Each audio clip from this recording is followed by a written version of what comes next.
This video, I'm going to talk about the one thing that I feel like people are misguided in with the PTE. This is the truth about the PTE.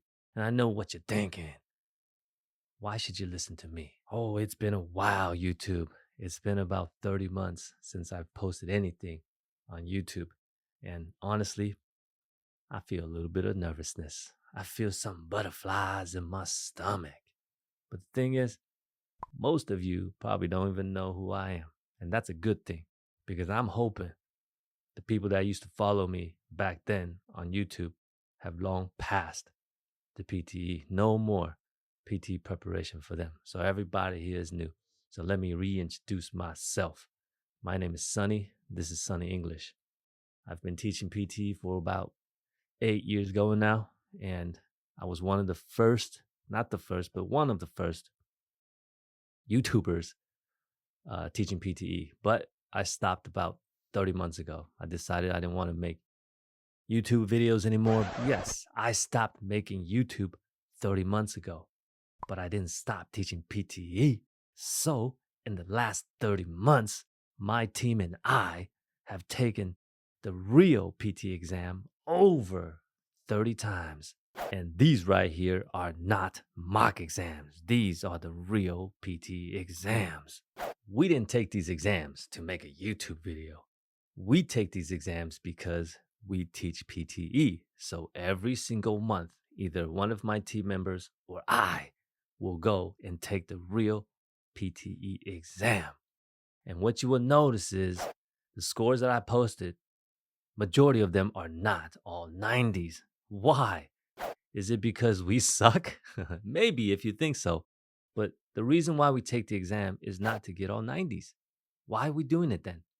Because how else are we going to know what the points are? The points distribution can change. Techniques can work or not work anymore. So by taking the exam and answering everything, you actually don't know where the points are. So sometimes when I take the exam, I only answer one question because I want to know, are the points still the same?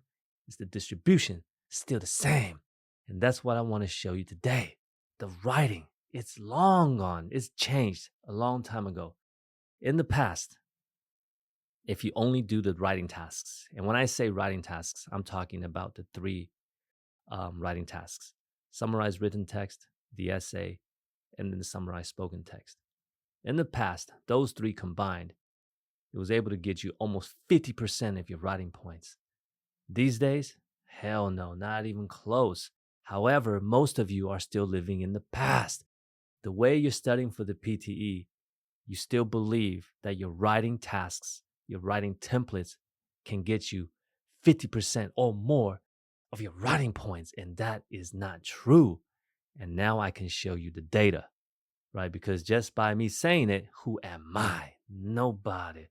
But I'll show you the data I got from my experiments. And here's what I got in the writing from just doing the writing tasks: 20 points. And yes, I applied templates. I know what you might be thinking. You're probably saying, Sonny, it's probably because your templates suck.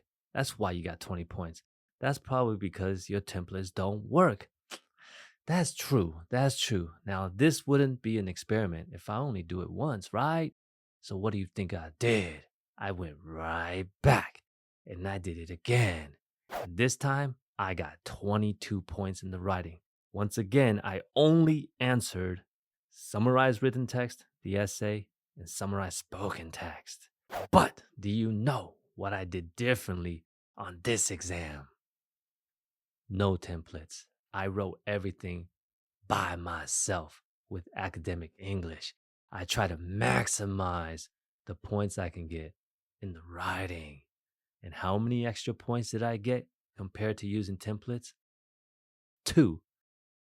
Is it worth it? Do you see what I'm saying?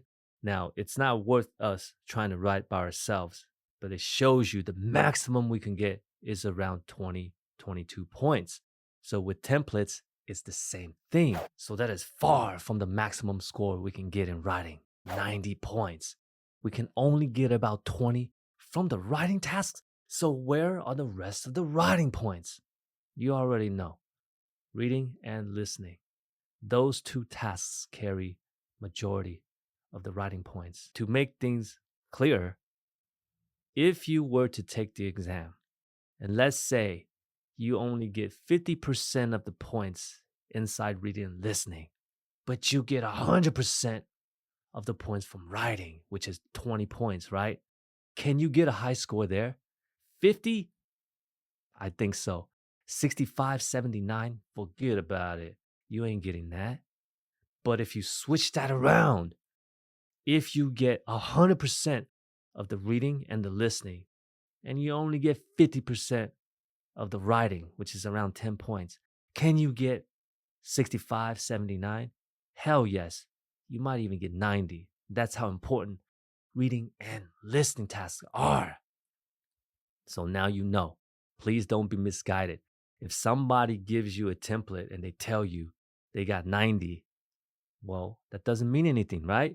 It does not mean anything because they accomplished that because of the reading and listening, not because of the writing.